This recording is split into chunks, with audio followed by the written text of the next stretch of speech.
Mesti dia akan buat plot twistnya di akhir. Tapi saya tak sangka itu plot twist dia.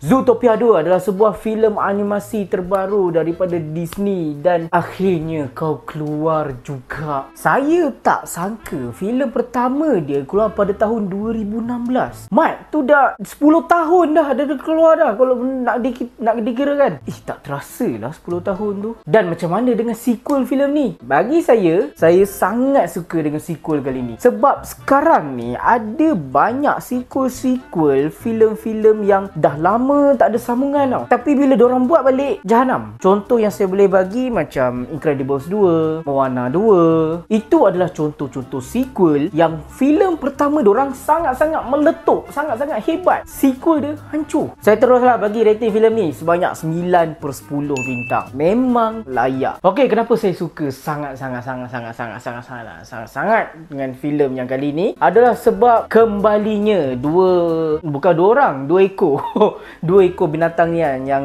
Judy Hopps dengan Nick Wilder nama dia, saya tak berapa ingat, yang si musang dengan si Arnab ni. Sebab filem pertama dia menceritakan tentang asal usul kedua-dua karakter ni lah dan macam mana diorang bertembung. Tapi kali ni pula diorang adalah buddy cops, yang saya boleh kata dia macam Beverly Hills Cop punya gabungan ataupun Rush Hour punya geng. Dua ekor ni sebiji macam Rush Hour. Diorang punya telatah, diorang punya misunderstanding, diorang punya gaduh, diorang punya karenah, apa semua sangat-sangat best. Chemistry dua ekor ni sometimes tegang tu terlalu tegang, sometimes dia ada sweet diorang tu. Lepas tu karakter-karakter lain seperti ada kemunculan ular yang dimainkan oleh Ke Huy Quan, pelakon dalam cerita Loki dan juga Indiana Jones tu. Lepas tu kita ada Robert Irwin, anak kepada Steve Irwin, Idris Elba kembali, Macaulay Culkin, Home Alone pun ada dalam filem ni.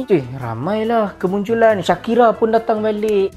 Saya lupa. The second is yang saya suka pasal filem ni adalah sebab plot dia. Dia menggunakan the same plot masa filem yang pertama tu. Dan saya dah menjangkakan daripada awal dah. Mesti dia akan buat plot twistnya di akhir. Tapi saya tak sangka itu plot twist dia. Sebab apa yang saya sangkakan lain, diorang bagi yang lain. Dan kali ni diorang menceritakan tentang Judy Hopps dan Nick Wilder ni. Filem ni dia bertempat beberapa bulan ataupun 1 tahun selepas filem yang pertama lah. Diorang dah jadi polis, diorang jalankan kerja diorang semua. Ada satu item ni yang sangat-sangat berharga tiba-tiba dicuri oleh seekor ular. Dan matlamat diorang adalah kena tahu kenapa ular ni mencuri, atas sebab apa, dan kenapa 3 ekor kucing ni nak sangat-sangat dapatkan balik buku tu tau. So itu adalah basically plot filem ni lah. Dan kemudian pula apa yang saya suka pasal filem ni adalah setting diorang. Masa filem yang pertama kita nampak perumahan Judy Hopps tu, dan perumahan je, dia tak nampak satu daerah tau. Lepas tu kita terus masuk ke Zootopia, satu bandar yang sangat-sangat moden. So kita stay je dekat situ tau. Tapi kali ni kita nampak like ada pelbagai dunia yang dorang tunjukkan dekat kita. Macam ada dunia air paya, ada dunia salji, ada dunia gurun, ada persatuan bawah tanah. Dan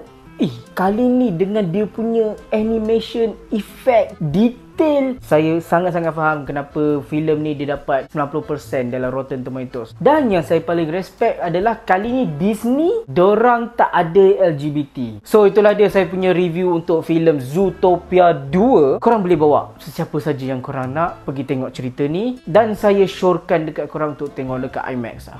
Kalau korang nak tengok, cuba korang komen kat bawah apa pendapat korang, apa review korang, berapa rating korang. Kalau korang nak tengok filem-filem seram, filem aksi, filem penyiasatan di pelbagai platform yang premium, semuanya ada di Unify TV. Tak ada kontrak mat, hampa boleh tukar bila-bila masa saja. Dan ini untuk pelanggan setia Unify. Tak kisahlah hampanya Unify Fiber ke, Unify TV ke, Unify Mobile User ke, eksklusif ni hanya untuk hampa. Korang boleh dapatkan akses 1 bulan tanpa bayaran tambahan kepada 70 lebih channel premium dan 15 streaming apps. Promosi ni hingga 12 Disember sahaja. So tunggu apa lagi? Download aplikasi Unify TV 2.0 cepat. Nak tahu lebih lanjut, korang visit je unify.com.my/tv. Apa-apa pun, jadilah penonton yang setia. Terima kasih.